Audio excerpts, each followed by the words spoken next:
Okay, we're back. Our next on the agenda is our student advisor, Sarah Grover, and invite her down to the podium and look forward to hearing from you. Yes. Oh. We're streaming again, yes. All right. Welcome to the board, by the way. Yeah, of course. Hello to everyone and all guests. I'm back again this beautiful Tuesday evening to present to you an update of how FHS has been faring recently. The month of May has been jam-packed with excitement so far, starting off with the super fun and blissful AP exams that were given through the first 2 weeks. Each exam was held in the Joanna Perrin Gymnasium, and students with testing modifications remained here at FHS to test. Bells were turned off and daily announcements were delayed at both schools. Overall, with the oversight of several proctors and our dear vice principals, testing was successful. Thank God they're over. Class officer and student council elections are in full swing.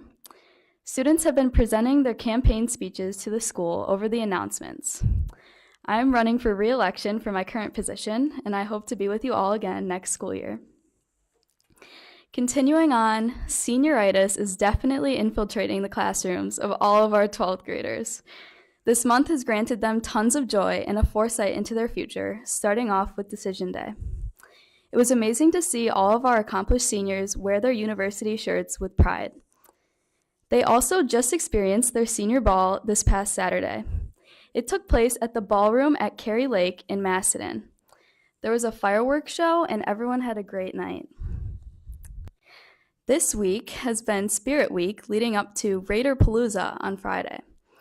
The dress-up themes consist of Pajama Day, Tie-Dye Day, Adam Sandler Day, yes, Adam Sandler Day, and Fairport Day. This will be the first Raider Palooza in 3 years. Shortened periods are set for Friday, so the scheduled day ends at 12 p.m. Food trucks, can jam, cornholes, and time for yearbook signing will all be available until 2 p.m. It's anticipated to be a perfect wrap-up of the school year before Regents Week and a segue to the beginning of summer. As always, our student athletes are student athleting.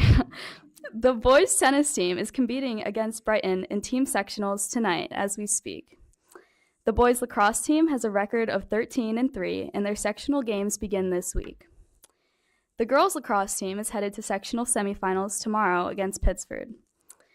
Unified basketball has also been doing great and have scored several interviews with a local social media sports broadcasting account called Primetime585. You could find them on Twitter or Instagram and see all those interviews. They're really fun. And a huge congratulations goes out to all of our talented players sticking with it throughout the year, and we wish them the best of luck in their contests.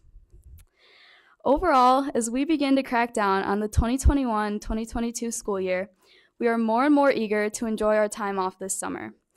We're thankful for a year almost completely back to normalcy. Thank you to the board members and for all the amazing things you do for the students of Fairport. And thank you everyone here for having me tonight. Sarah, thank you. Did you take AP tests? Yeah, 3 of them. So, and July 5th is that? Yeah, The date? pretty sure. Okay, well, wishing you the best. And just FYI, you should, with your senior year, have a really great cafeteria, by the way, Yeah, instead I'm of be so out of the gym. excited. Too bad I get to leave for lunch. Oh, that's right. Well, maybe you can do 50-50 or something. Yeah. Huh? But Thank you. Snow days, they won't let you leave. right. Best on your election then. When's the vote for you? This Thursday. Thursday. Very good. Wish you the best. Thank you for coming tonight. Thank you. So, for President's Report, it's was a long break from our last meeting to this meeting, and I can't top Sarah necessarily, but you know they issue the Fairport Lampion occasionally, and I just wanted to highlight some of the things. If you don't get it, get a copy. You can get it electronically. It's online. It's just fantastic. Took several days over dinner. My family left for spring break. I was home alone, and I just read through this, right? Night after night, different things, and just wonderful. Overall, some of the articles that are in here, without trying to turn the page and hitting the microphone, they had a world events right on the front, right? World events. Think about that. Interviewing students here locally impacted by Ukraine, from the Ukraine, friends in the Ukraine, things going on, and just getting a personal perspective of a world event, bringing it home to us. There was lessons on pandemic. I thought that was fascinating, right? Interviewing students who have already graduated from here and going out to college and what that's been like for them, and trying to teach that and pass this knowledge on to other students who are about to graduate, and things they can learn. We had a student invited on American Idol make it quite far through the process, and that was a fun interview to read. We had also, the community coming together for the Fire in the Pines. Student DJs, working at local radio stations, sports updates, robotics, movie critiques, everything is in here. So just fantastic work. Grateful they have that opportunity, and thankful to the students and teachers who make this possible for them, but it's really great. May is Mental Health Awareness Month. I think we're seeing in many ways that it is. Grateful that we recognize it in our school. It's also, though, this month with Teacher Appreciation Week. That's passed, but it doesn't mean we appreciate them nonetheless, as we do all of our staff. I believe it's also National Law Enforcement Week. And since the firefighters aren't here, but we had on Friday, as part of our, not as part of our school visit, but we got to see, as a normal part, the DWI reenactment. It was amazing. And talk about a partnership. I just can't express enough gratitude that we have in our partnerships with the fire department, the ambulance, the sheriff's office, all three of them involved, doing something that well beyond what I imagined. When I was told we were going to be able to see this as part of our school visit, it was just amazing. And students don't know what it's like to be a parent, right? And maybe a few do, but for the most part, they don't. They don't know how it pulls on the heartstrings to see as they bring in cars and put them in an accident condition. They had student actors inside. I mean, it was just amazing. But that the fire department showed up, sirens blaring, sheriff department, sirens blaring, ambulance, sirens blaring, and letting the students know the impact that, bad choices can make in their lives. And so I just appreciate our partnership with those groups that keep us safe. I just wanted to jump in on that. The amazing thing I think for me is watching our entire senior class watch this reenactment so seriously, so respectfully, not playing on their phones. They really took this moment as a learning opportunity and to heart. So I was just so proud of them, and so proud of and thankful for all of our first responders. And if you happen to be expecting, probably don't go to that, because I didn't handle it too well, but it was a very powerful moment. Yeah, fair enough. I almost didn't handle it well, and I'm not expecting, but it was powerful. Noted a poll in the last month, and I'm a big NPR fan, sorry, but NPR Ipsos did a poll on education they've conducted over the last 2 years. I just wanted to highlight that for my fellow board members if you didn't see it, other people who may be listening. It was a poll on education, reaching out to how does the public feel about the schools, and found that the vast majority in both parties like their public schools and teachers. Now, this was the interesting thing I found, and reading some comments online, you see it playing out. If you might, I'm going to divulge a little bit to how we feel about the United States Congress, right? It has low rating, but it's never our representative, right? We give our representative high, and it's everybody else represents a problem. And this seemed to be part of that too, right? Is that my school's great, my teachers are good. If there's problems in the schools, it's somebody else's teacher, somebody else's school. But they pointed out that when they drilled people or asked people about it, right, 88% say that done a good job, the best they could, given the circumstances around the pandemic, that my child's school has handled the pandemic well. My child's school does a good job keeping me informed about the curriculum, including potential controversial topics. Again, vast majority of people. So they dubbed this, that despite the cultural wars, most of it's background noise. It's the education culture war is raging, but for most parents, it's background noise. So kind of a pleasant read out of NPR about what's going on and how people generally feel about their schools, which I think we've always known. People really do love their local schools, appreciate the teachers, the staff, everybody, and all the heart that they put into this profession. They feel like it's a calling. We had a huge award for those who couldn't attend. It's just a couple of us for Dave Dunn retiring. Totally surprised. He received the Channel 10 Golden Apple Award. Channel 8. So sorry. What a huge mistake. Thank you for shouting that out. The Channel 8 Golden Apple Award. It will be broadcast Tuesday, a week from today? Yep. A week from today. You can watch that on the Channel 8 News. But he was under the impression it was going to a teacher who was part of the, I don't know, grand conspiracy to get him there without knowing who it was for.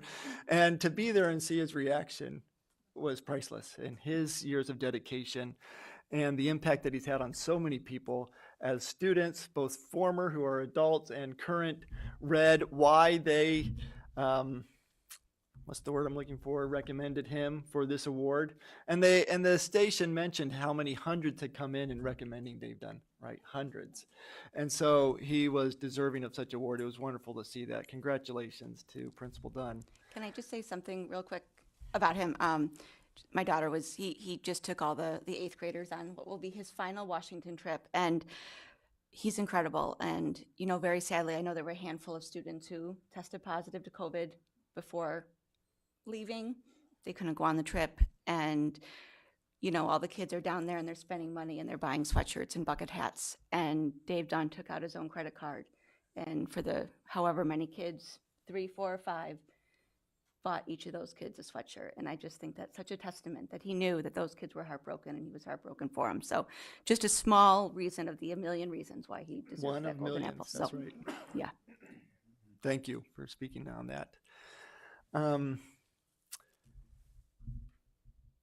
One more thing, recommending, I suppose, to the board, the district leadership had a practice, right, of going out to different organizations, both parties, receiving invitations from both parties in the past to talk about and present the budget. There was some, I'm going to use a word, I'm sorry, some stupidity in social media about how it biased them because someone only wanted to talk about the one invitation, but there were both invitations from both parties. So we canned it this year because of that, what I'm calling stupidity. But recommending that not be the case going forward, that we send them back out, again, invitations from both sides, but also the Lions Club and other places that we get out to the community and present, who all contribute to this, and that we don't worry about such, ignorant comments that are made where people don't recognize that both parties have reached out and provide these invitations. But that's to the board, as we come up next year, that we reach out and be proactive and not stand back and sit. So with that, I will say we had 2 school visits since our last meeting. April 29th, we went to Dudley Elementary. Seems like a long time. A lot has happened since April 29th. And then the high school visit just this past Friday. Did anybody want to speak up about other parts of those visits, what we experienced at Dudley or at Fairport High School? I'll open that up to the rest of the board. I wasn't able to join Dudley, but the high school last week was exceptional. First of all, getting to see all of the construction work and seeing our students in the science classrooms. I happened to go into 2 different chemistry classrooms and had the privilege of watching different groups actually argue with each other about alkalines and alkalanes, which hasn't come up a lot in my adult life.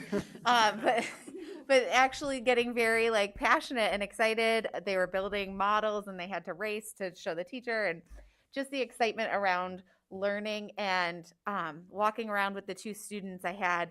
Every time they looked at the sheet of where we were supposed to go next, oh, I love Mr. Harger. Oh, I love, and they would be so excited for whoever the next teacher was. And at the end, I said, guys, I'm getting the sense that you might like your teachers. And they were like, haven't had a bad one yet. And they're just so proud and so excited to share all of the different things they're doing here. So it was just a wonderful, wonderful day. So thanks to Mr. Clark and his team and all the teachers who invited us in. Yeah, it was awesome. And I just reiterate everything Mary Caitlin said. It's inspirational to go to the high school. It's inspirational to go to any school, quite honestly, if you're lucky enough to actually spend time in a building and see the connections that are made between the students and teachers. It's awesome. And it's really fantastic things happening at every individual level. The connections are made one student at a time, not as a group of 4,000. And that's very special. And really what we saw at the high school was amazing. The deeper level conversations they were having about important topics. And, learning the basics of math and literature and classic music. And the chorus was amazing. And just the really fantastic things that were happening, but they were putting context to the lesson and putting relevance to the historical period that it was happening, and really talking about what that meant for society, and at the time, but also what it meant for society now, currently. And the two students I had as tours were, as usual, the best.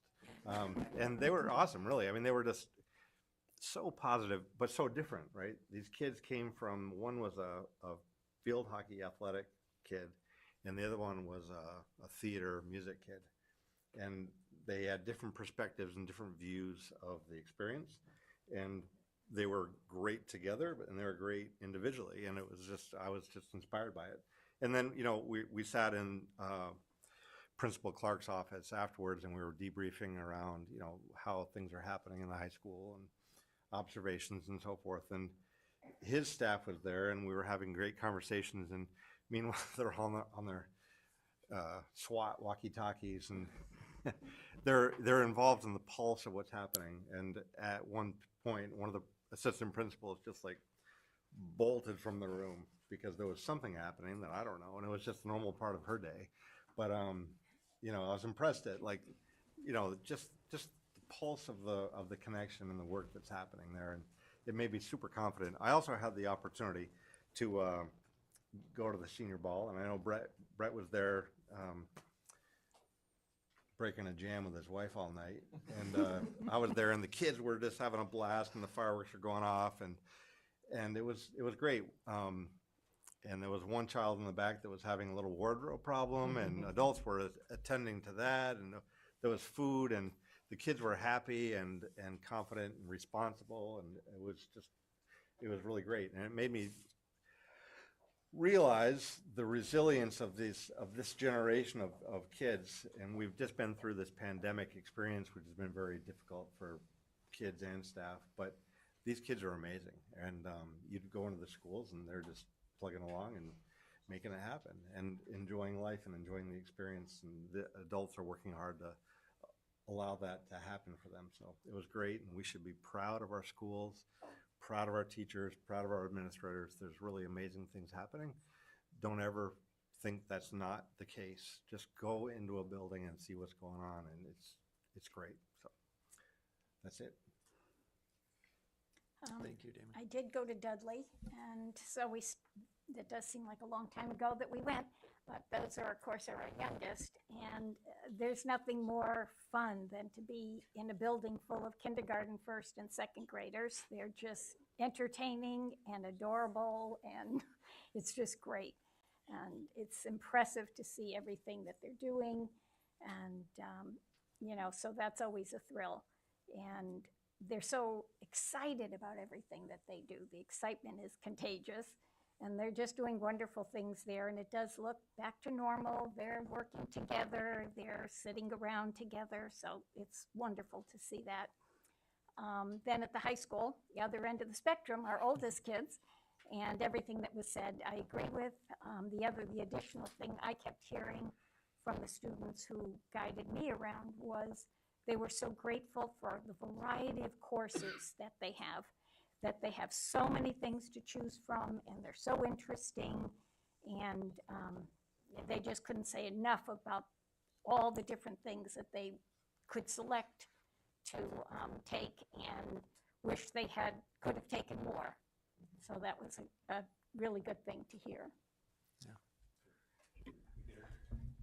Can I jump in one more time? Sure. Sorry. Back to the high school. So just a facilities update. That cafeteria is going to be amazing, really. It's going to be right. So I snuck my students in who are both juniors and say, Yeah. want to get a sneak peek of what you're going to get next year? It's going to be so cool. And Yeah. it's going to have power and USB connections and wireless and panel displays. And it'll be used for teacher development and team building, and the students a place to be and hang out. And you know, compared to the cafeterias we've had in the past, where it was kind of like get in, get out as soon as possible, this is a place that people are going to want to be, and the teachers are going to have their own rooms, team building and facilitation and work rooms right off the cafeteria that are going to be really nice. So that's great. And then the science wing upstairs, the science department, that wing hasn't been updated since 1972. And the new classrooms are amazing. They're state of the art. You've got gas and chemicals and, you know, everything, power and all the latest commodities that are going to make that a really great place to learn about science, and the kids are going to enjoy being there. And there's already two classrooms done. They're almost done with the third.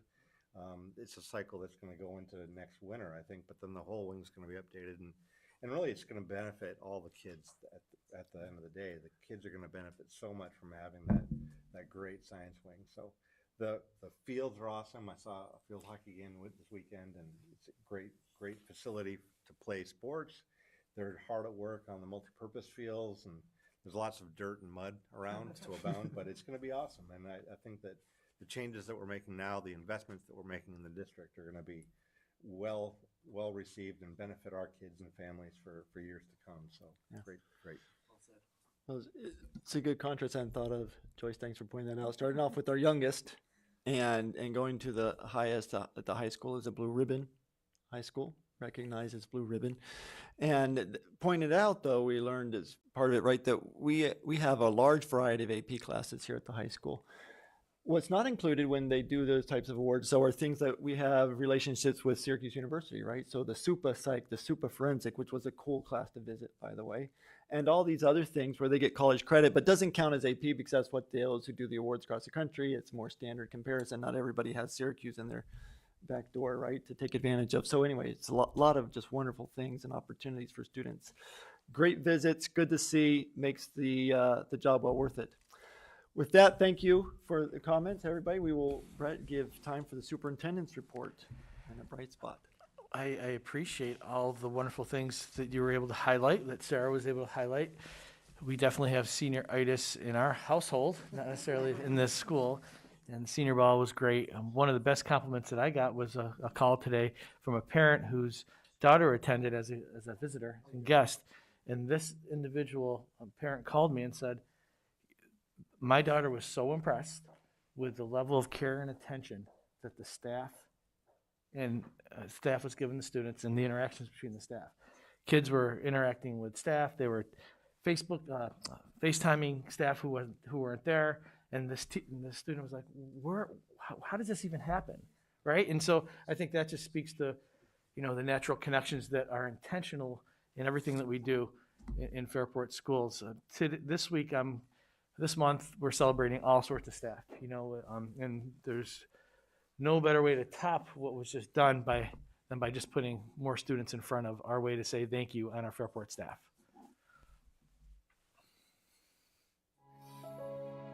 When the calendar changes from August to September, our Fairport family shifts into high gear.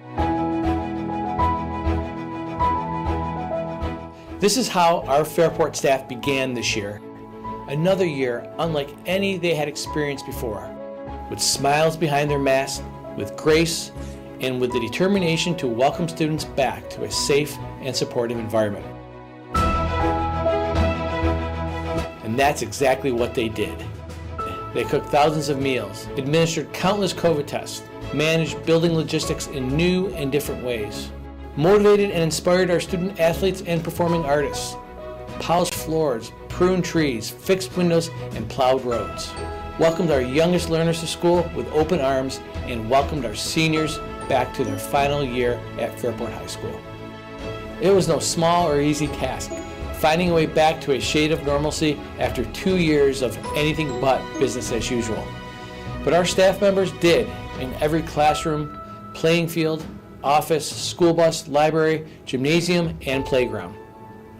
And during this month of staff and teacher appreciation, we know we can't thank our team enough, but we're gonna try. Thank you, Mrs. Much. The whole of Fairport is a big family, and that everybody encourages everybody else to do their very best. There's a lot of people that are doing what they can to support our student athletes and our programs, and I just can't thank them enough. I love how she helps me when I need it when I'm stuck on things. Our staff is so special because they get to know our students as individuals and support them on their high school journey. Our staff also steps up and supports special events like our Raider Days. Thank you so much for everything you do, Minerva. It doesn't matter the age, your gender, your sexuality. It doesn't matter. They support you no matter what. So to our Fairport staff, I say first and foremost and most importantly, thank you. You are the glue that hold us together. Without the work that you do, we couldn't be who we are as a district. My favorite thing about my teachers at Fairport is that they're so kind, helpful, and always encouraging to people. Thank you for showing up every day. Thank you for bringing your best selves to work, even when it's been difficult. And, thank you for the support that you always offer each other and our students. Thank you to our teachers. My daughter wakes up every day and says, do I get to go to school today? And that's pretty amazing to hear as a parent. As we keep our eyes and attentions on a safe, happy, and healthy end to this unusual school year, we're grateful for every member of the Fairport family. Our staff have courageous conversations, provide support to our students and to each other, and show up every day with that distinguishable Raider pride. As I frequently state, behind every memorable experience in our schools is a caring Fairport educator. They're everything that makes our Fairport story what it is. Thank you. Thank you for helping us. Thank you, Mrs. Guckleiter. Thank you, Mrs. Fortner. Thank you, Fairport teachers. Thank you. Thank you. Thank you. Thank you. Thank you. Thank you.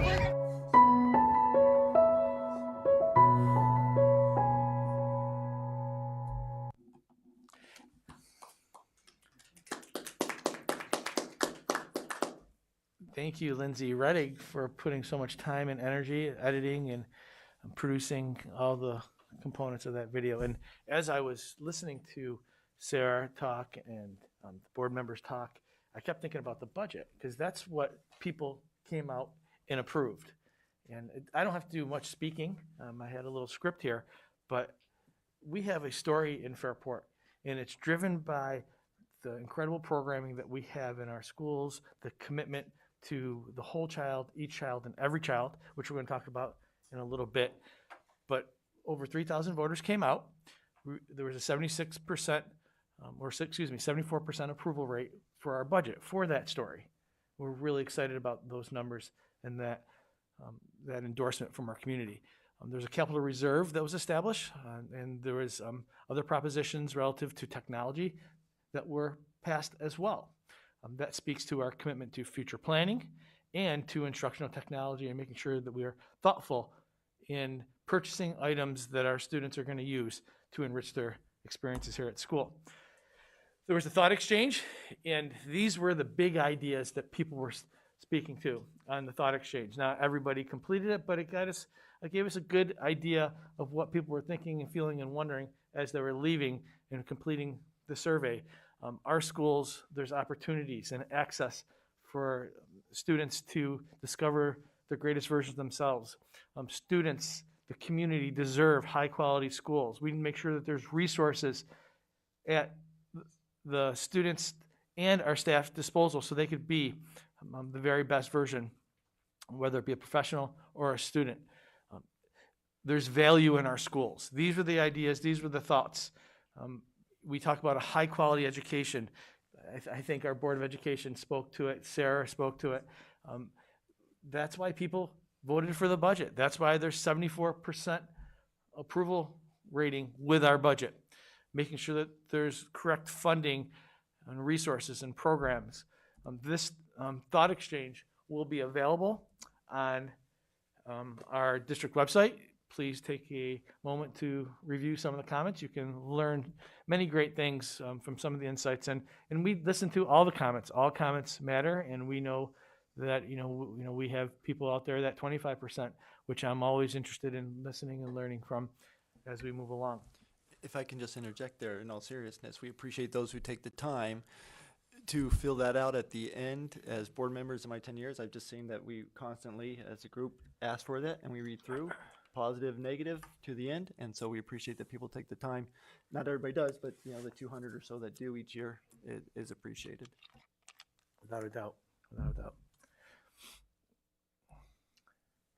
As you may have heard multiple different times at workshops, even in this forum at business meetings, we've talked about our strategic plan reboot. We spent the past year talking to students, parents, staff members, listening and learning about our strategic plan and items that we need to continue to build upon as we move forward, because we know that there's power in the intentionality of having a strategic plan. Initially, we had 3 goals and 10 priorities. It was just too busy, too much. We were getting feedback from our school improvement team. We were getting feedback from our Board of Education, admins, students.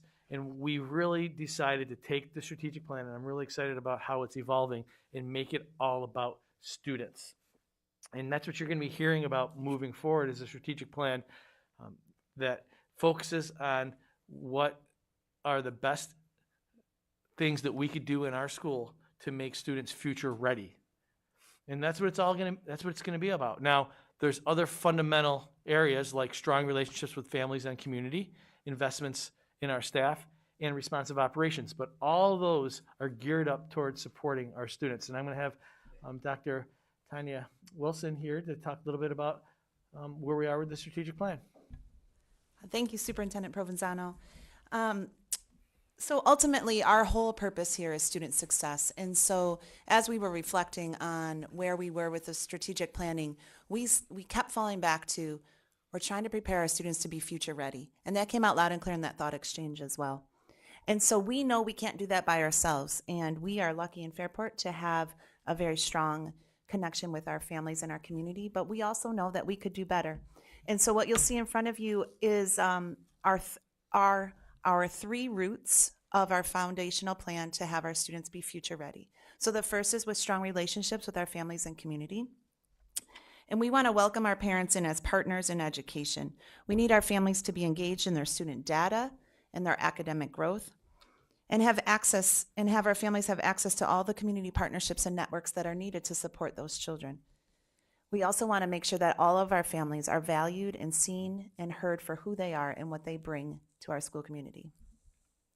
Our second root, if you will, of our foundation for future ready students is our investment in staff. Again, we cannot do this without our wonderful educators, and many of you have spoken, and the kids thank them, and just recognize how much has gone in, particularly in the last 3 years. So we know that we need to pour into our educators, and when we use the word educators, what we mean is every staff member in Fairport. That's our bus drivers, our food service, our cleaners, it's everyone. And so we're calling all members of our staff educators because they have an impact on our students every single day. So we want to make sure we're supporting them professionally in their professional development and in their practices, and making sure, again, that they're seen and valued for who they are and what they bring to our table. And our last route is responsive operations. And we talk a lot about our operations, and we'll hear from our construction team on how we're doing on some of our work. But we need to make sure that our students are future ready because of the programming and the access they have in their buildings every single day. That's safe buses, and we got recognized for that today. Our modern facilities and all of the operations that we've done, including technology, and thank you for passing those budgets for our students. Ultimately, we're trying to prepare our students to be future ready. And so what that means for us in Fairport is that our students will actively engage in challenging learning and coursework to meet their individual needs and goals, engage in meaningful and relevant curriculum interactions, participate in student-centered learning, receive responsive instruction based on a range of assessments, develop a sense of civic mindedness, have access to clubs, sports, and electives that foster their talents and passions, experience a safe and supportive school environment, receive supports that reinforce their well-being, and be seen and valued for who they are. Now, no strategic plan is any good unless it has some measures attached to it so we can hold ourselves accountable and see if we're doing what we say we're going to do. And so here are some measures of our progress. You'll see them broken into 4 categories. Early grade measures, and so there's lots of examples of how we can tell if we're on track to meeting the needs of students, and they have to do mostly with reading and math. Our high school measures about credit accrual, access to advanced courses, CTE. Damon, you like that one? Korean Technical Education courses? Yes. On track for graduation, so you see that at 5 credits for 9th grade and 16 or more in 11th grade, and our diploma types for students and those seals that they can get for endorsements. 2 more categories. We have some K-12 measures that can go across all of our grade levels, and those are the nicest lot, so that's our achievement test for our students who are learning English as a second language. participation rate in clubs and extracurricular activities, elective rates, referrals to special education, and classification rates for students with IEPs. Our social emotional measures include attendance and tardy rates, suspension data, reported bullying and harassment instances and founded instances of those things, and also our yearly survey results for students. So we're really excited about where this has evolved, and thank you for going on this journey and giving us all this feedback as we've gone. We're just really excited to get our focus back on students, which is why we're all here. It's what we're about in Fairport, and it feels good. We'll be talking about this. I'll be making a recommendation to have a conversation again in a workshop, and at the July reorg meet, hopefully we can adopt a new strategic plan if the board accepts the recommendation.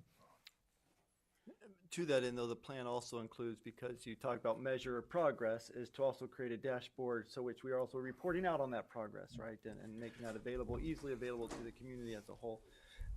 Highlighting certain ones, all the data will be available, but obviously for a good dashboard, you need to have just critical ones.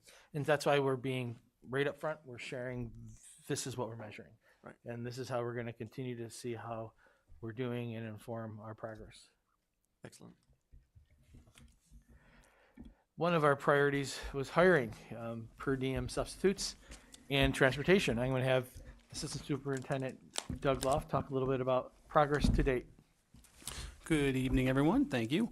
As you can see up on the screen, we've continued to hire substitute teachers, and although the transportation side of things has slowed down a little bit, I think you can see overall that we've done pretty well this year, especially since December with the substitutes, when we made the changes to the rate and really aggressively advertised and promoted more.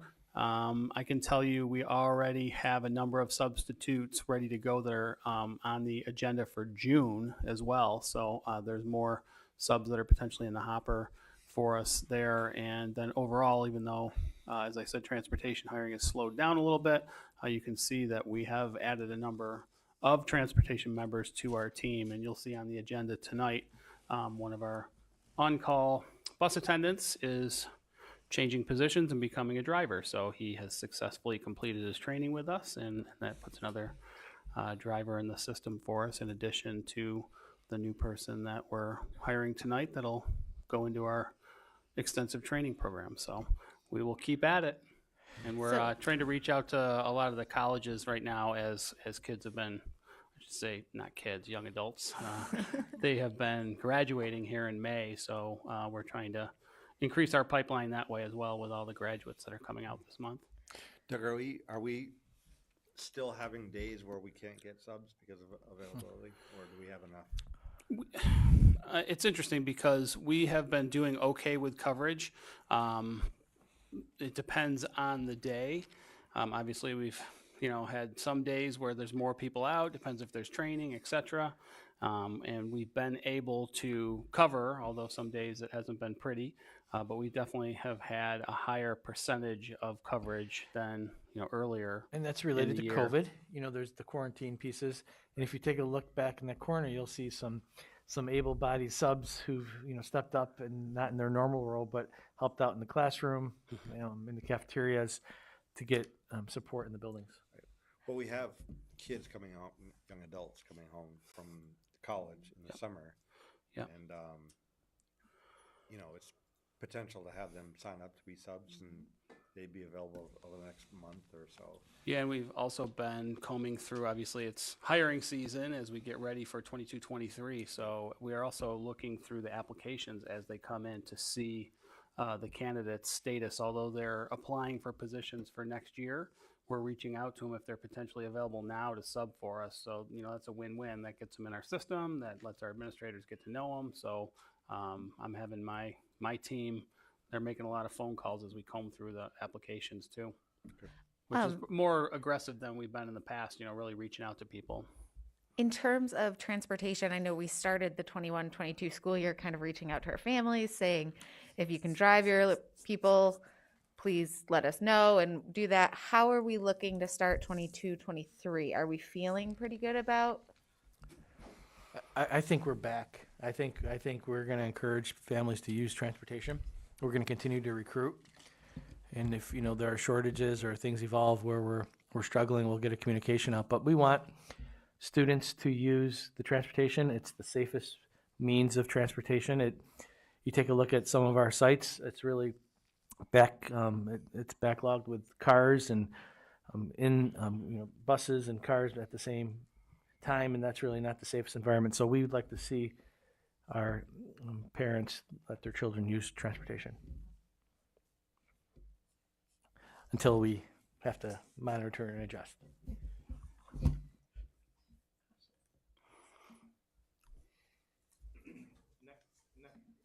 Next month, I'll be looking forward to celebrating our seniors in the class of 2022. Thank you. Thank you for giving me the opportunity to be superintendent. Thank you for being superintendent. Thank you. And although, never mind, I won't say it that way. Mr. Matt Stevens, we don't want to leave you out, right? So next with our treasure and investment update in terms of how we fund all these awesome things that are going on, from perfect bus, inspections to all the variety happening in the school. Please keep us up to date. Great. Thank you and good evening. Tonight we have the Treasurer Investment Update for the month of March 2022. It's an exciting month. This is when we start to see our state aid, so large sums of state aid roll in for the district. We had a beginning cash balance in the general fund of $76.8 million, receipts of the month for $17.9 million, disbursements of $11.3 for an ending cash balance in the general fund of $83.4 million. Of the 83.4, about 82.8 is invested in a mix of money market, insured cash sweep, CDARS, as well as T-bills for the month of March. Comparison to last, with about 99% of the funds of the overall cash balance. Very similar to last year. Revenues to date through March, $119 million, with expenses of $84 million overall. And that is the report for the month of March 2022. Thank you. Any questions on that from anyone? That will take us to the consent calendar, for which there are no discussions around the consent. So if there's an item in the consent calendar you would like to discuss, now's the time to motion for an amendment to the agenda. If not, I will take a motion to approve the consent calendar as outlined. Joyce, thank you. Marty, second. Appreciate that. All in favor? Seeing, Damon stepped out. So 5-0 still. I was hoping to say 6-0 this time, and I did not recognize, I should have, that Miss Bellis Pacer is away with Odyssey of the Mind, right? What's the city? Where did they? Iowa. All right, for the World, right? So for Worlds, right? So pretty impressive, and we're glad she's there, being able to participate in that. That takes us to personnel actions. We have tenure recommendation. Motion to approve the tenure recommendation as outlined. Mary Caitlin, thank you. Joyce, thank you. As a second. Comments, questions? No, all in favor? Any opposed? None. 6-0. Instructional, personnel instruction, whatever. Instructional action. There we go. Motion to approve the instructional staff actions as proposed here. Marty, thank you. Second. Joyce, thank you. Any questions or comments for Mr. Loff? I had a question, and I emailed this weekend, and I got quick feedback. Part B, the creating of the additional teaching positions. As we went out for the budget, we said we're only creating 5 FTEs, and then there's this list. But I just want our community to know these are a mix of one-year fireman agreements that then are now becoming full positions. And so these are not additional FTEs for what we were talking about for the budget. A net zero, right? A net zero, correct. Okay. Thank you for reminding us of that. Any other questions or comments? All in favor?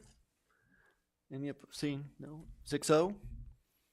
Non-instructional civil service, motion to approve these action items as outlined. Joyce, thank you. Second. I'll second that. So Peter. You don't have to be shy. Any questions or comments in this area? No, seeing, hearing none. All in favor? No opposed. 6-0. And finally, under personnel actions, a motion to approve the following athletic staff actions as outlined. And Motion to approve? Mary Caitlin, thank you. Second, Joyce. Questions, comments here? No, all in favor? No opposed, 6-0. Okay, our monthly update presentation for a capital improvement project. Right, Mr. Kevin Stevens? Archuleta, would you like to come forward to give your monthly presentation on the progress of our capital project Do we here in have Fairport? control for him, or? Yep. Here you go, Kevin.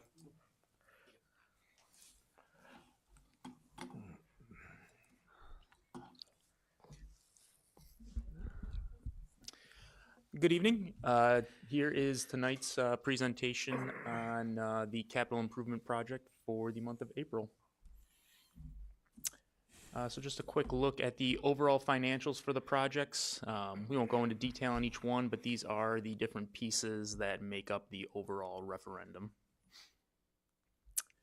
A closer look into the financials through the month of April. The district has approved just over $691,000 in change orders, leaving us 2.7 in the contingency.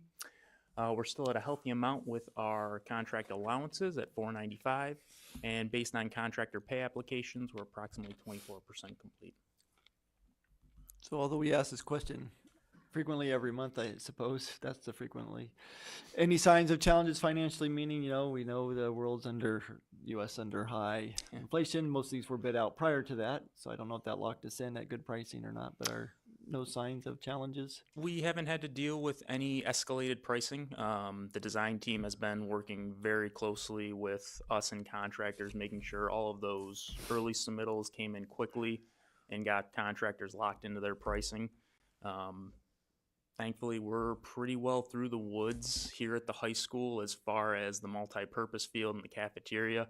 Do still have a healthy amount of science classrooms to get through, but the unforeseens or field conditions there wouldn't be anything like what we'd be dealing with if we ran into unsuitable soils or anything of that magnitude. That's great. So Thank from you. a supply perspective, you have all the materials you need, and I know that a lot of times in public, PS work, you've got a group of people ready to do the work. If you don't have the materials, you can't do the work. So are you having any scheduling problems, or? We've certainly faced some of those challenges, but we've been working through that. One, for example, is terrazzo materials for the cafeteria. Thankfully, we have received it, and we've just begun starting the serving line area, and we've received half of the order for the remaining cafeteria, with that next half of that order coming in hopefully in the next 2 weeks here. That was our biggest, most recent material hurdle, if you will. Outside of that, again, it really leans back to contractors knowing the environment, knowing what's out there in the marketplace, and working closely with us and the design team on getting all of that stuff submitted early. And so they've been having really no other issues as far as materials go. Do you know if your materials are coming from overseas, or are they U.S. based? Majority of them are U.S. based. I'm trying to think.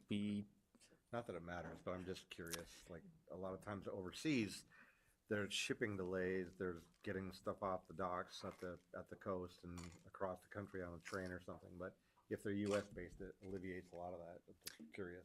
Yeah, not to my knowledge. I believe most of the materials we have are coming right in the United States here. So looking ahead, as far as work, we'll start over here at the high school in the kitchen cafeteria. We've actually begun the terrazzo in the serving area. They've actually just completed pouring. They're working on grinding that out right now. In the next couple of weeks, we'll be seeing some of the new kitchen equipment arrive in the back kitchen area, and with the serving line to follow. Obviously, we have to get that floor in beforehand, and then we'll start putting that equipment in. Up on the second floor, we have moved on to our next phase of science classrooms. We're currently working on renovating 2 chemistry rooms where contractors are working on the MEP rough-in and framing work. And then out on site, our site contractors continuing with, they've completed the concrete curbing around the field and working on fencing, and they've also started some of the field drainage work. Switching over to the high school finishes project, contractors are excuse me, preparing to begin the concrete preparation work. They've already begun the grinding work for that. They'll have to go through the same process that we did at the serving line, which is applying that moisture mitigation and crack barrier. And then in phase 1B over at Martha Brown, contractors are going to be working on their MEP rough-ins for the bathrooms and science rooms there. Over at Joanna Paring, we've completed the demo of the nurse's office, and we're working on the same MEP rough-in and framing. And then over at Jefferson Ave, contractors are preparing to start taking off the boiler breaching.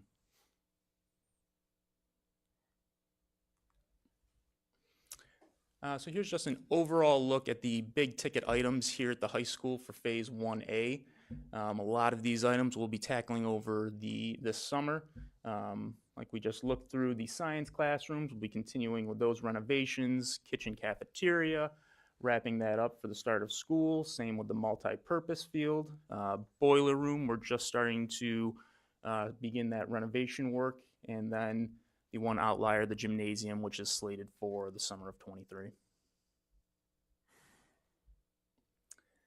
And then here's another look at the high school finishes. Again, quick scope recap. This is terrazzo in the cafeteria, the hallway just south of the cafeteria, and then the science classrooms, or science corridor. This project includes wall tile, new terrazzo flooring, and lockers.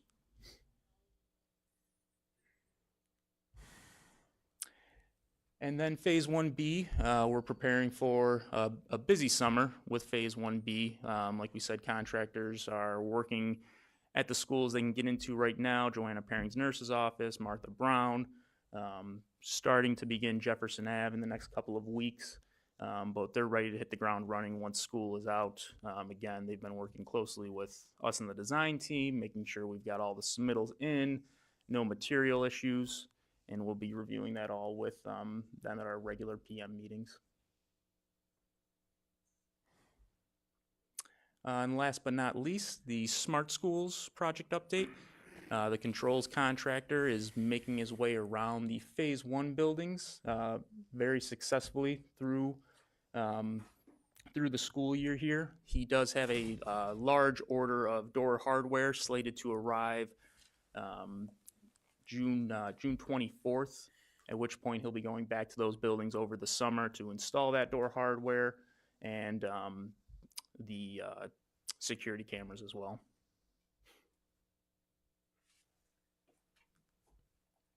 Those are for the secure entrances, the key fob entrances. Correct. Yep. Classrooms, correct? Yep. And lockdown features. Yep. And yep. So here's a shot over at the multi-purpose field. You can see the concrete curb and fencing going in.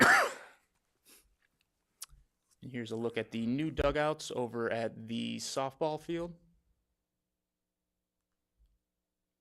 Here's just a closer look at that. Here's some of the grading work happening beyond there. And heading into the building, this is the faculty lounge off of the cafeteria.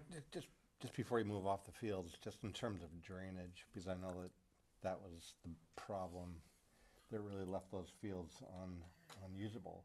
Like, talk a little bit about the drainage that you put in those fields to make sure that we can use them.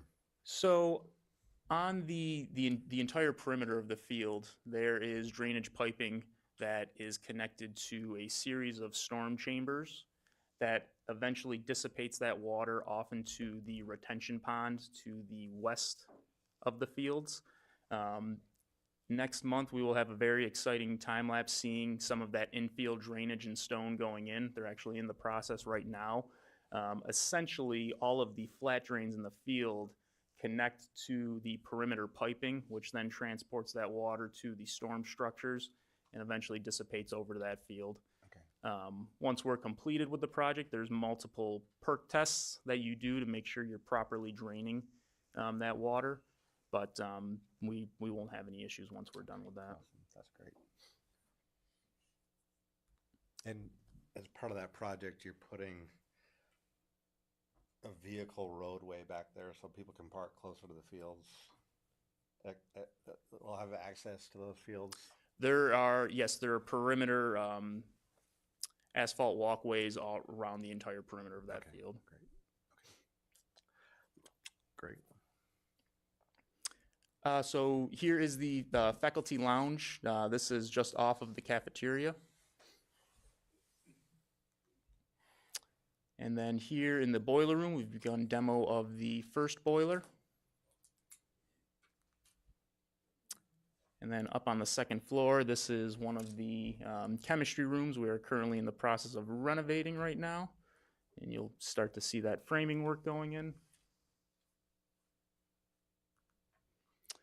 And then here's just a shot at one of the earth science classrooms that we turned over in April. Here's a look at one of the chemistry storage rooms, again turned over in April. And then switching over to 1B, this is Martha Brown's bathrooms, demo complete. Plumbing contractor getting through with his rough-in work, with framing to follow shortly after. And here's a look at JP Nurse's office with the demo work.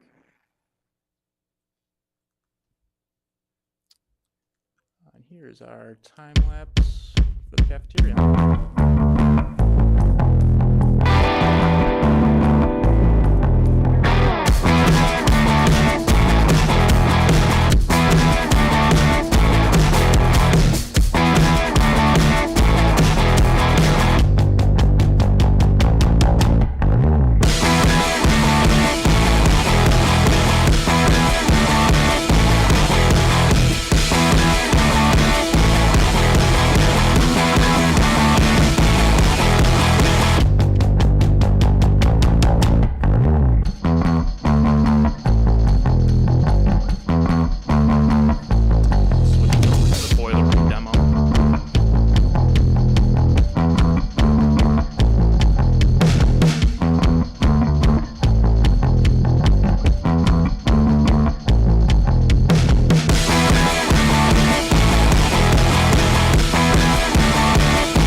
And here's our multi-purpose.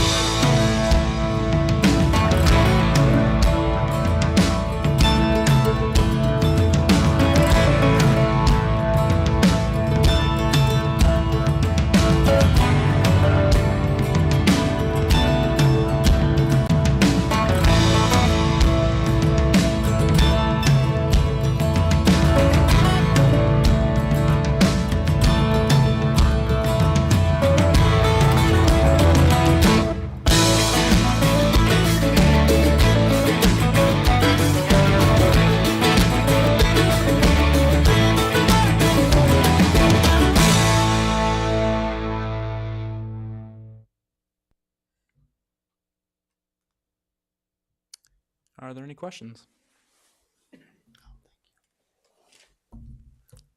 Alrighty, thank you very much. Thank you, Kevin.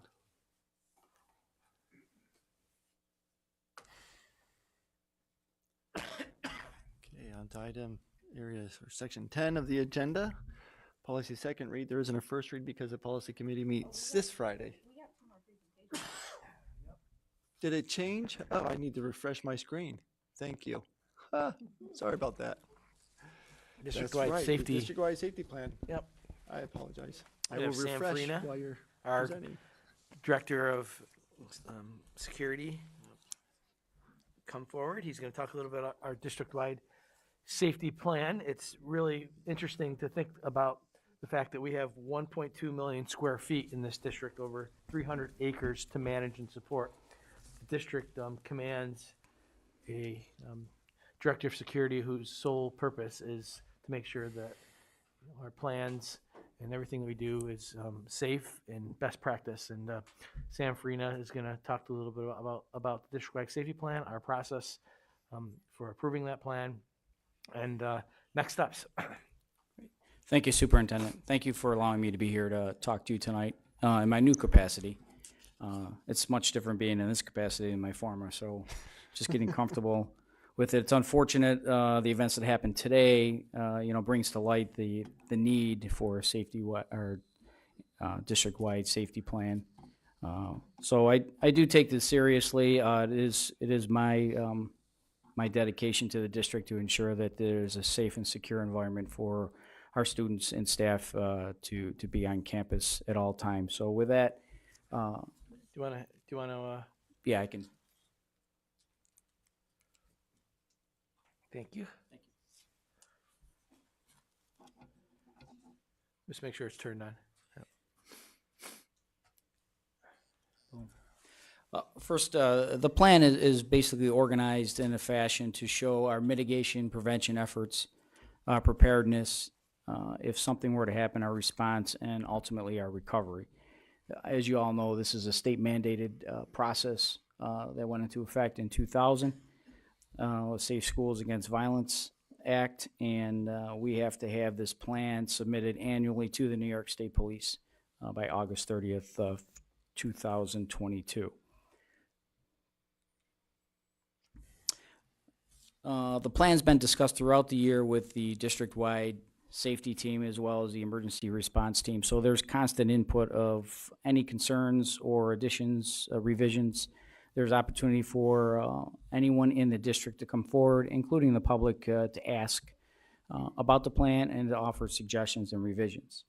This plan has been, as I come back online here, it's been coordinated quite a bit with Deb Miles and Becky Short, who really have been the keepers of this plan for the last several years and have done an incredible job keeping it up to date and allowing me the opportunity to really take over when the plan's been in really good condition. A lot of what I've been doing is including my role in this plan of being a little bit more interactive and ensuring that I can coordinate and to prevent situations from happening and to respond also when we get a hint that something may be percolating out there in the schools. As part of this process too, as you know, there's a 30-day process where the public can weigh in and offer suggestions. So this today is the introduction, so 30 days from here, there'll be an opportunity for the public to weigh in and offer any suggestions, which I will certainly review and incorporate in the plan as needed. Just some of the updates, a summary very quickly.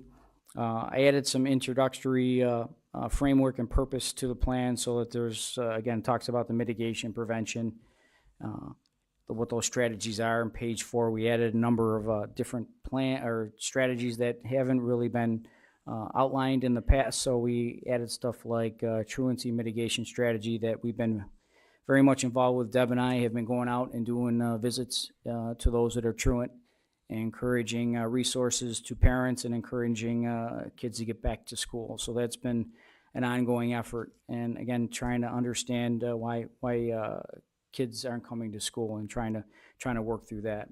We've been talking about hallway management practices, classroom management, and looking for baseline of kids and understanding when they become off their equilibrium and trying to intervene where necessary to try to bring resources to bear for kids that may be exhibiting signs of distress or what have you. We also added the vestibule improvement project, the panic alarms that are coming online with the lockdown procedures, as well as the upgrade of our digital radios that allow for mass notification throughout the district when that's updated.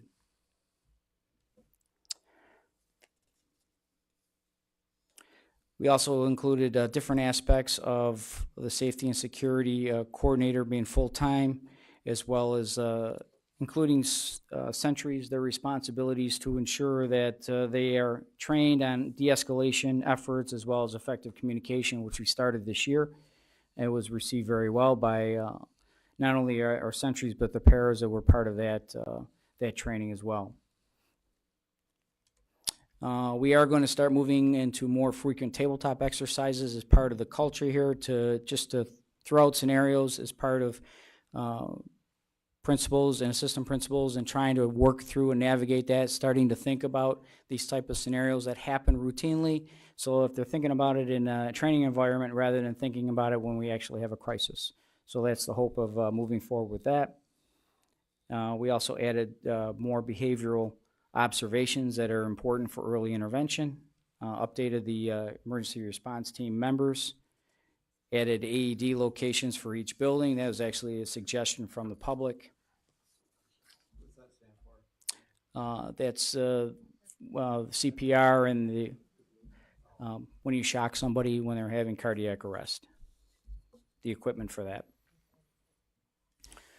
We also noted the radio communication, mass notification, that addition to it. We also got into the mandatory evacuation and active shooter drills, how that looks for the district. And lastly, we added a protocol on responding to high-risk students that elope from our schools. We had a couple of situations where that's occurred recently, so I thought it was important to add that as well. So those are really the very quick and general summary of what's been added and revised to the current plan.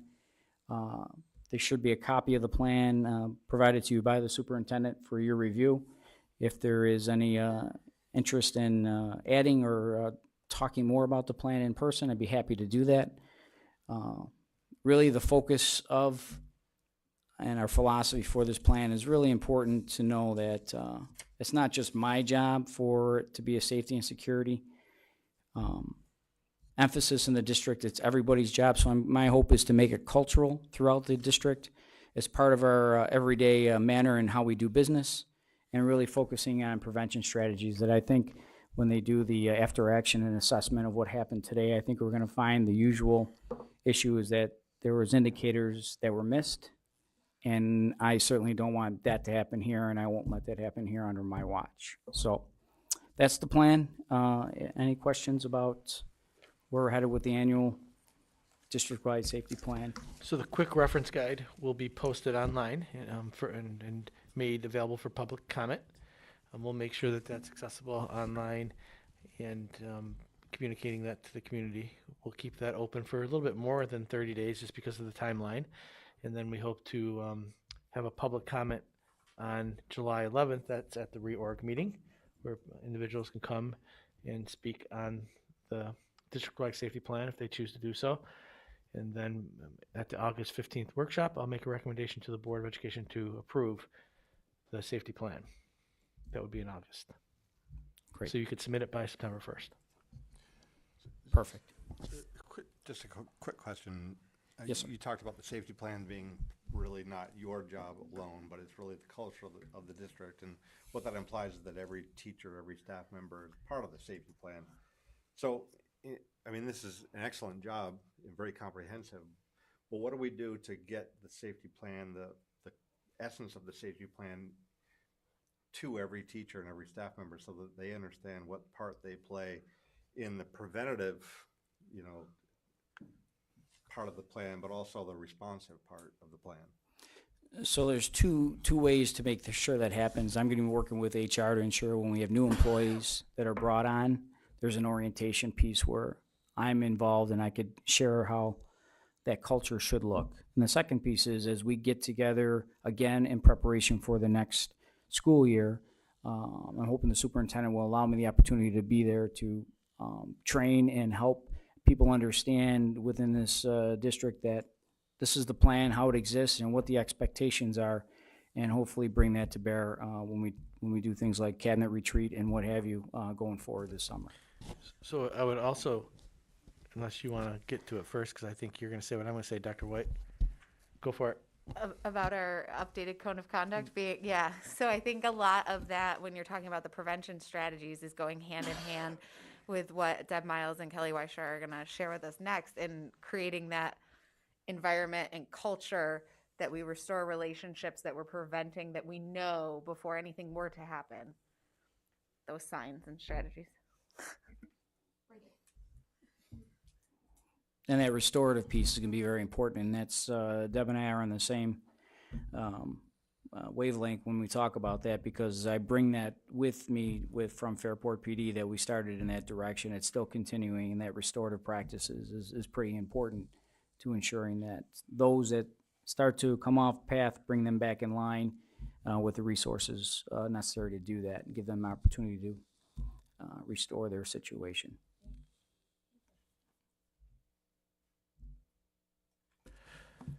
Thank you for your time and putting process behind it. I really appreciated how you got in front of different groups, getting feedback. You added pieces to it. Again, you'll be able to see these in the quick reference guide, which will be available online tomorrow. Right. Thank you. Thank you. Thank you. Yep. It's a great segue Yep. into our code of conduct. I think we have Kelly Weishar and Deb Miles. Thank you, sir. You're going to come and speak to the code of conduct, the process, which I know the board has been close to throughout the past year, and some of the highlighted feature changes. Kelly, do you want to take this? Or Deb? Okay. You're like, no. What's that? You let me drive? Absolutely. Okay, let's see, we're on the first page. Are you there? Oh. Okay, perfect. Okay, well, thanks for having us. So I've been in front of you guys multiple times now throughout this process, but so much of this information won't necessarily be new to you, but we have excitedly reached our goal. So we started 11 months ago taking a look at our code of conduct, and several of you have been part of the process. Here we are with our draft that you guys have had an opportunity to take a peek at over the weekend, and similar to the safety plan, we'll be putting this out for the public to see for the next month, and then after that be working with the publisher to pull it all together and move forward for next school year. This did lead directly into the whole purpose of why we are revamping the code of conduct. So thanks, Sam, for a little segue there. And just to help Sam out, because he hasn't had the full school year revolution here, we do start our opening day with all of our building principals leading a safety presentation in their faculty meetings, which kicks off the district-wide safety plan and sets the stage for their visibility in the building and being close to their students and understanding where their students are coming from and making sure that people are looped into that so that we can provide supports. So with that said, let's see. So we had a committee together, and Kelly has been extremely instrumental in supporting me through this process. So we really partnered up on this. But our committee is consisted of Board of Ed, administrators, teachers, and staff, 21 individuals within those titles, 6 community members, 7 students, hit or miss, depending on their busy schedules. And then, we've talked about the implementation, the messaging, the professional development, and the access moving forward for our community as well. Our stakeholder feedback, so we had multiple different sessions where we went out to different stakeholder groups to make sure that people were interacting with different aspects of the code of conduct. And so we started with our secondary cabinet and some community agency representatives, as well as some mental health members and our district office when we took our first look at our AOD, alcohol and other drug violation process in our district. That in our past current code of conduct is something like 6 pages long. In our new code of conduct, it is just another violation within a list of behavior infractions in a matrix. But we'll talk about certainly how we're going to support those students in those situations. We then met with our diversity council in March, and we had about 20 members attend that session where parents had the ability to go through the parents' rights and responsibilities section of our code. We received some excellent feedback on the language and had some thoughtful questions related to the intention and impact of what was contained in that section. So we were able to make some really good changes there. We, Kelly and I then, with Brett's assistance and the building principals in each of these buildings, went out and met with student focus groups during March, early April. So we were at the 4 secondary buildings for Fairport High School, Minerva DeLand, JP, and Martha Brown. And they got to interact with the student responsibilities and rights section, expected behaviors section, as well as the dress code, which was certainly their favorite portion. We received a lot of feedback and comments from them, and really were able to take their considerations into perspective and change some of the language in our dress code and in the students' responsibility section. I then met with the Fairport Educators Association, just because obviously they were, hearing about our new code of conduct and curious about our new code of conduct, as well as they are an integral part in implementing it. So I spent some time going over the process with them as well. And then we finished our stakeholder groups with our mental health department, taking a look at the intervention and responses that are part of this new code. Let's see, so then this is just our overall 11th month timeline that you've seen many times, but moving right along, we worked with that committee on a monthly basis on Wednesday evening, and did the introduction and organization as to why it was time and important to make these changes. We reviewed some data, which clearly outlined some necessary changes that had to occur in terms of disproportionality in the students which receive referrals and the rate of referrals. And then went into September reviewing our current code of conduct so that people were aware of what we operate with. Reviewed other code of conducts in the Monroe County area as well as far as Syracuse. We then in November developed our code and definitions using some of these exemplars. We did some work on restorative responses and our AOD violations in December. In January, we did some writing. February, we developed our plan for messaging out, because obviously it's important for this final product to be communicated out to our families and our students and our staff. So we'll be doing some significant work in that area. When we kind of polled, most people hadn't really looked at the code of conduct. We know it's a lengthy document, and it's also in some ways a difficult, draining read. It's just a lot of words and definitions and different things. So we have purposely restructured this code of conduct and are thinking about many ways to communicate it out to our families, which will include a summary version as well. So, and then in March, as we said, we did the stakeholder meetings. In April, we did a final review. I gotta keep remembering to move along here. In May, we're here to present. So we're excited that we're on target with this timeline. So we're here to present to you. You have the draft in hand. And then, of course, in June, looking for your approval of the plan. And then we've already moved ahead with really planning for the professional development for our staff, as well as looking at some proposals for publishing. So some of our biggest changes that people will see is that we've developed this code to have a tiered approach to addressing behavior and using both interventions and responses. So we're trying to move away from just a code of conduct that says simply, if you do this, this happens.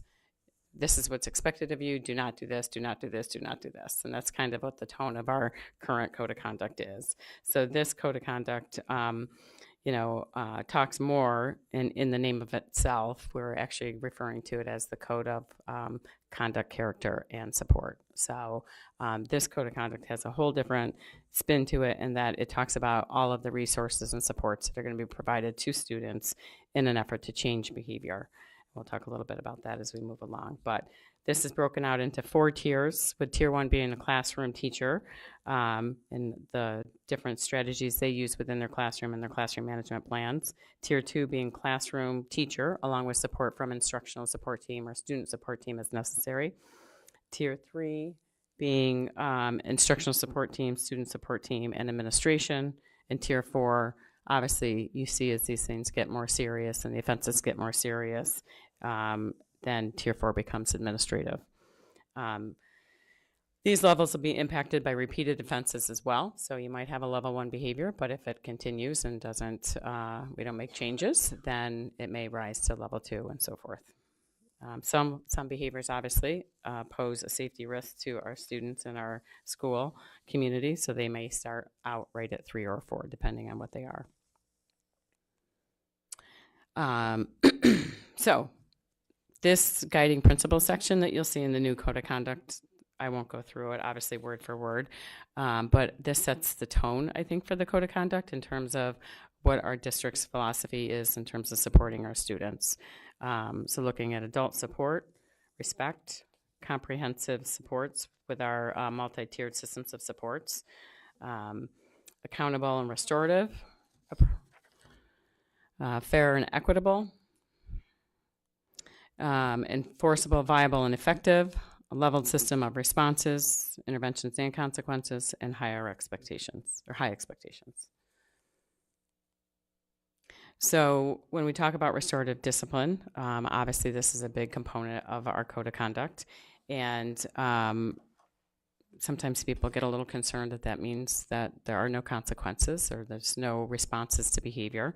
But in this particular case, restorative discipline is all about, and if you know the definition of discipline, really it's all about teaching.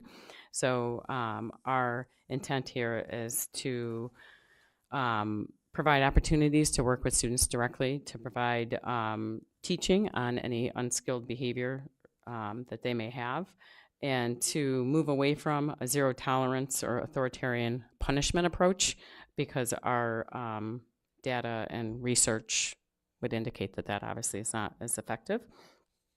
And then as we put the code of conduct together as well, we will be including a restorative practice toolkit as part of our appendix that our teachers and staff will be able to access. And our teachers have started, we are well into our 4th or 5th year of implementing restorative practices in Fairport schools. So this is not new language for our teachers. We spent a great deal of time in our onboarding of this particular school year focusing on community circles, relationship building, understanding who your students are, knowing their stories and what they bring to school every day. And so I think, as we move into this, the further professional development they will receive, they'll be comfortable accessing this. So here's the student's favorite part, right? So here's our new dress code. It is very different from our current dress code and far more equitable for all of our students. So, oftentimes in our previous dress code, much of the language was slanted toward our female students, the type of dress that they may wear, how much of different, underclothing that can show and so forth. So, and also slanted in a way that depending on who the student is or their body type or so forth, they may find themselves in dress code violations more frequently than other students wearing similar clothing. So we tried to remove all of those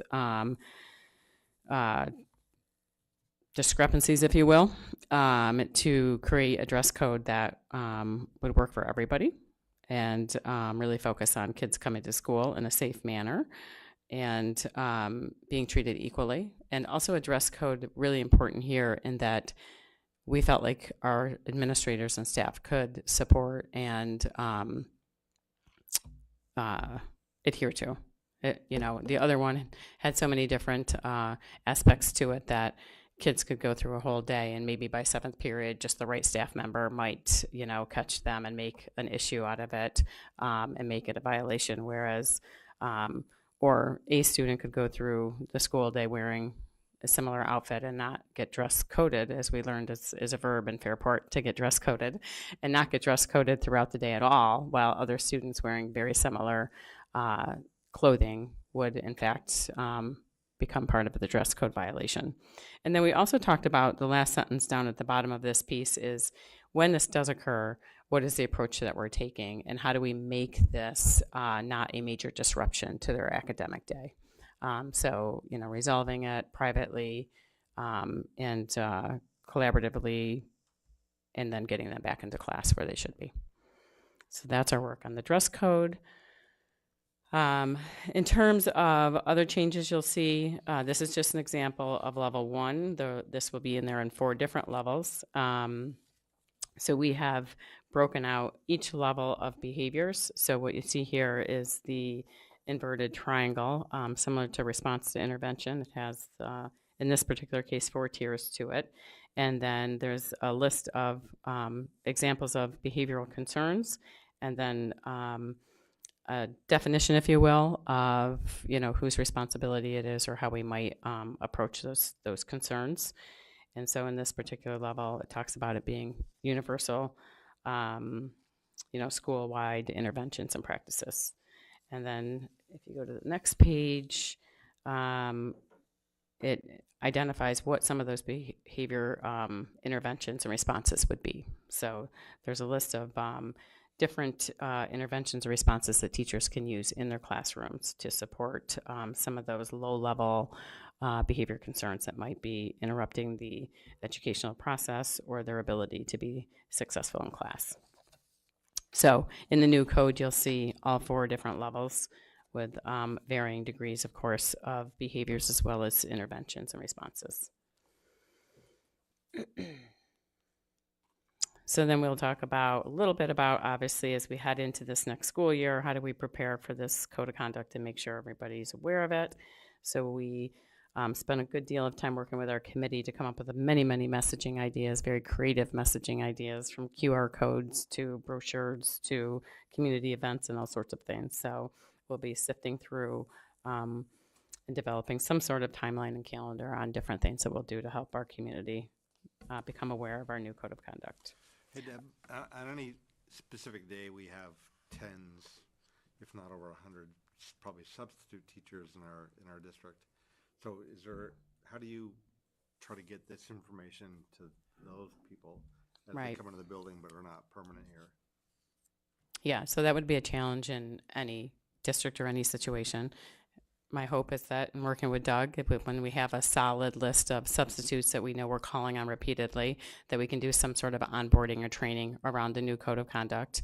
We're also going to make this code of conduct very much more accessible than our current one. So if you wanted to look at our code of conduct, you guys might know where it is, maybe not. I won't quiz you in front of everybody, but you go to the website and that's really the only place you can pull up the code of conduct.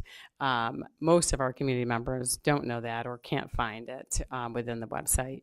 And our students certainly aren't going there to look for the code of conduct, right? The most time anybody's really engaging in the code of conduct, unfortunately, is when they have to engage in the code of conduct because their students been in a situation. So it's our intent that with some of the new changes through COVID and through our instructional practices and the use of Google Classrooms, the code of conduct and the summary of the code of conduct will be accessible to all students in every classroom. And so we'll work with Tom Devitt on some creative ways to make sure that everybody can access that. And of course, our administrators are always supportive of our substitute teachers and anybody that's visiting our buildings. So, all right, let's see. Our PBIS teams are going to be working this summer to write lessons related to the code of conduct at grade band levels, and we'll be using those lessons throughout the school year to teach different aspects of the code of conduct to our students. And then we're excited this summer, as we head into the school year, we know that obviously we need to spend some time with our staff to interact with this.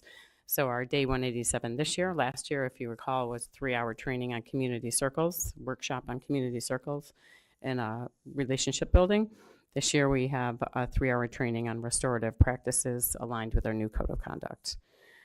Ideally in September, we would hold a 3-hour community circle workshop for our paraprofessionals. So we're working to try to pull that together on September 1st, which is one of our onboarding days.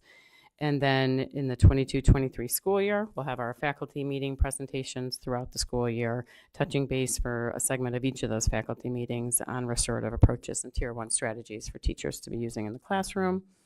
Our mental health team will be doing their PL path, which is their professional learning path. They'll be doing theirs on Tier 2 restorative practices to support the code of conduct because they will play a bit of a different role in terms of offering the support and not being kind of shifting that mindset of I don't want to cross that line of being counselor versus disciplinarian and kind of coming to the into the situation in a supportive manner and helping the student to learn what it is, the skill or behavior or understanding the, repair from harm that has to occur.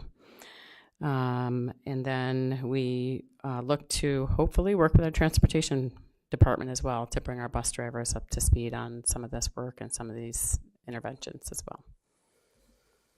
So I would publicly thank our community partners that work so closely with Kelly and I. We had the University of Rochester Medical Center Behavioral Health Outpatient Department, which is part of our contract that we have here in Fairport. We also had University of Rochester Medical Center Adolescent Young Adult Chemical Dependency Partnership, and our partners in restorative initiatives, PERI, and Children's Institute all came together to work on this document and help train our staff in really understanding restorative practices and moving in that direction. Kelly, anything you want to add? I'll put you on the spot. All right. So, questions for anybody? I'm curious. You talked about the different stakeholders that you engaged to help you build this document. You talked about the Dream Club and working with kids. What did you hear from students that maybe you didn't hear before that was something that you didn't expect? Do you want to go ahead? The number one thing is they want relationships with their teachers and the adults in the buildings. Like that came through in every single, right out of the gate, like, you know, I may make a mistake, but I can work through it better if I have a relationship, if I'm approached in this way, if somebody takes the time to work through it with me. Number one thing across the board is that that's what they want to have happen when a mistake is made and on an ongoing basis, relationships. To be listened to in the process and not jumping to, you know, the consequence or the predetermined kind of, you know, decisions. So spending some time listening. And if it isn't the administrator, they actually spoke very clearly that they want the opportunity to go speak with the school counselor or to someone that they have a close relationship with before engaging in the, you know, discipline aspect of it.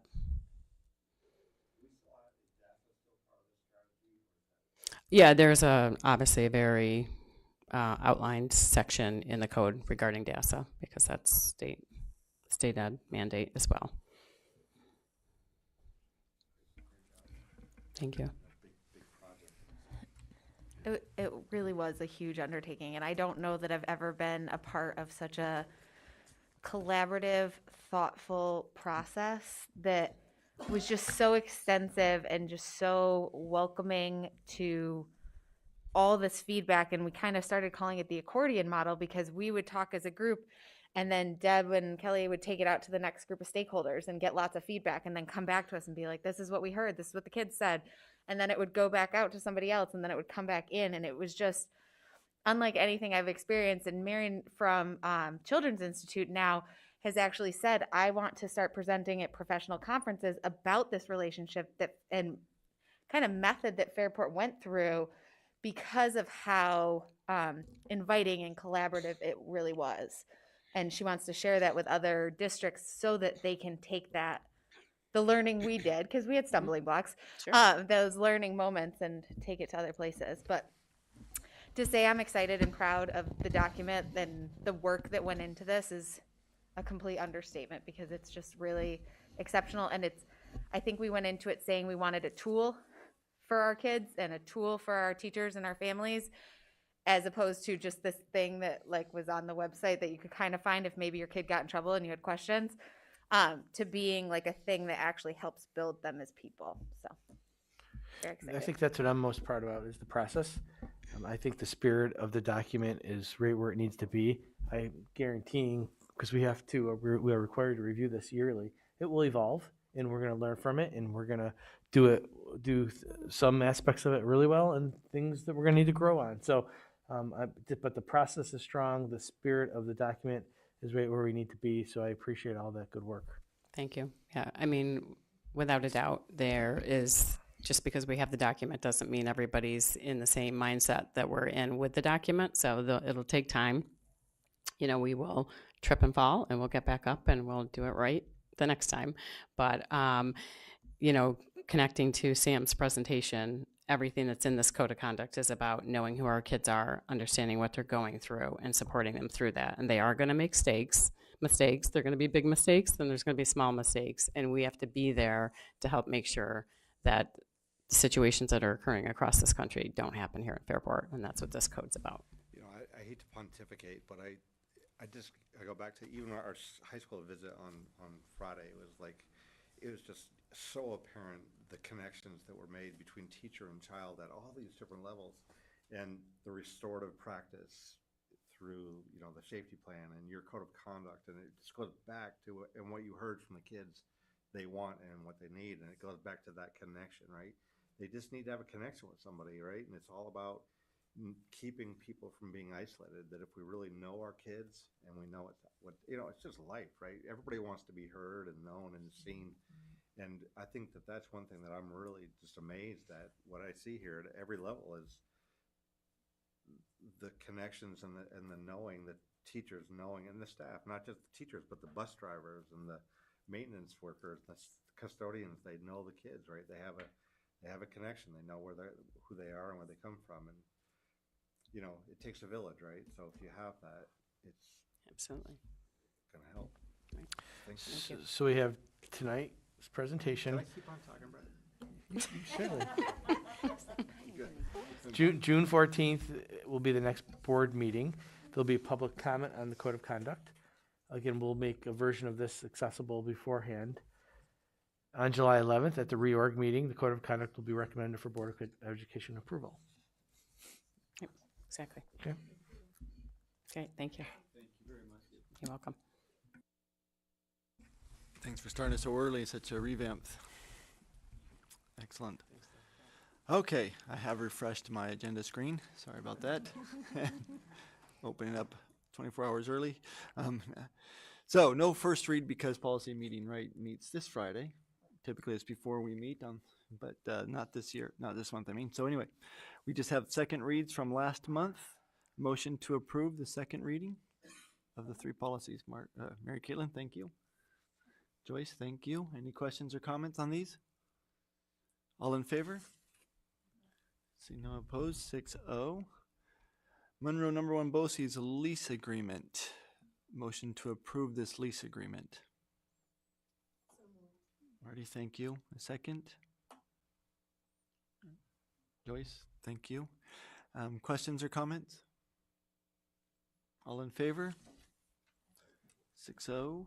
Mentioned this at the start where we start off with a public hearing, but a motion to approve the resolution to adopt the partial exemption from real property taxes for our volunteer firefighters, ambulance workers, generally first responders. So motion to approve. Joyce, thank you. A second. Jan, thank you. A second. Additional questions or comments? I just wanted to thank the community members who've reached out both tonight and then Matthew Grizzy, who emailed us and kind of really prompted more of a conversation about this. It had been on our radar, but he really kind of prompted us to get moving on it. So Thank you, and thank you for all you do. So all in favor? Okay, now the thank you is backed up by a formal vote and approval of the tax exemption. Thank you all. Field trip requests.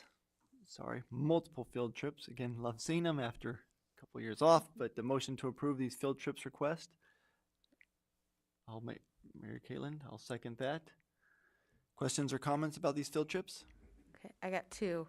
The first one, so excited to see the Pathways to Teaching for NAS field trip. I just love that we're encouraging our students down by Holly Tata, to go into the field of education. So that's just really exciting that they got the opportunity to go see a post-secondary opportunity for that.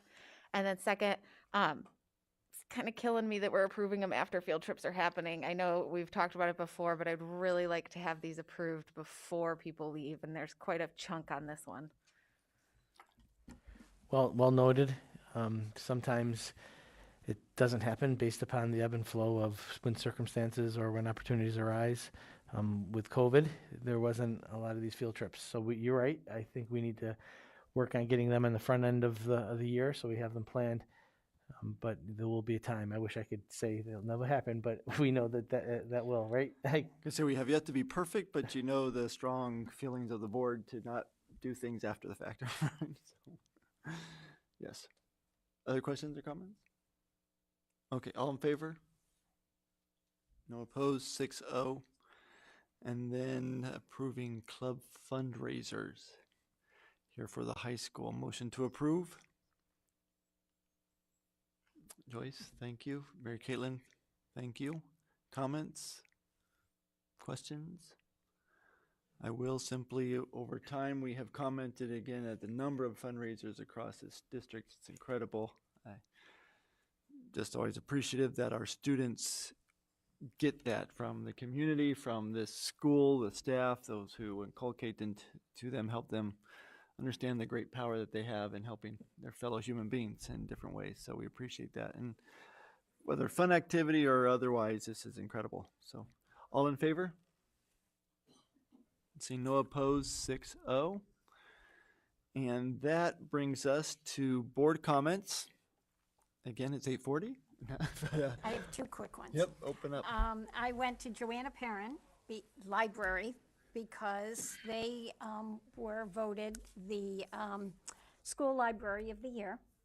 And so I went to see the presentation, and it was lovely, and I'm so proud of them and of Beth Puckett, who has a beautiful library there. So I want to congratulate them. And we had a technology meeting today, and we heard lots of exciting things planned for next year. And it makes me so happy that we had our budget passed, thanks to everybody, so that all of these things can start rolling out and we can see all of them come to fruition. Indeed. Others, don't be shy, despite my comments. You know, I will say at the high school, one of the classes we went to, Mr. Sachs's class, and he was, I think a lot of us were in there, and he had the students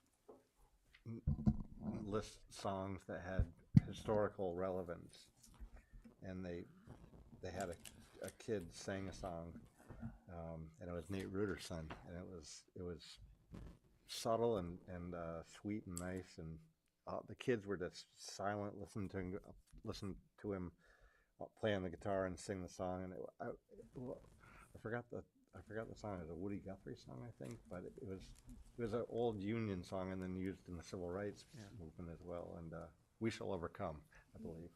And it was awesome, really, and I just thought, wow, it's so impressive that kids are having these, in soulful moments and in-depth considerations for things like that have meaning in this country. And, understanding that this was post-AP classes and they had done all the studying and taken the AP test, and this is kind of like the last few weeks that I think they have opportunities to really kind of do different things. And I thought it was wonderful, really.